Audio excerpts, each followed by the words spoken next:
இந்த ரம்ஜான்ல நீங்க வந்து 2 நியத் வைப்பீங்க. அதாவது சஹார் செய்யும் போது வைக்கிற நியத் அண்ட் இஃப்தார் செய்யும் போது வைக்கிற நியத்.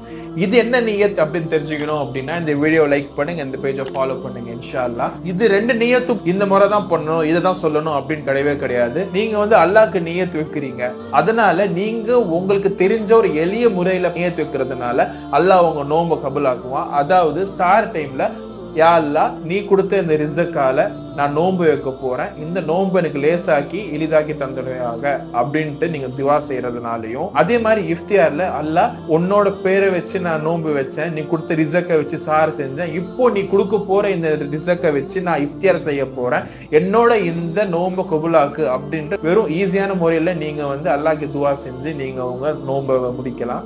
இதுவும் இல்லாம எனக்கு வந்து துவா தெரியும் அப்படின்னா நீங்க அந்த துவாவும் பண்ணிக்கலாம். யாருக்கு துவா தெரியலையோ அவங்க எளிமையான முறையில துவா கேட்கறதுக்கு தான் நான் சொல்றேன். இது உங்க ஃப்ரெண்ட்ஸ் அண்ட் ஃபேமிலிக்கு தேவைப்பட்டாக்க ஷேர் பண்ணுங்க, அவங்க நன்மை அடையட்டும். அஸ்ஸலாமு அலைக்கும் ரஹ்மத்துல்லாஹி வ பரகாத்துஹு.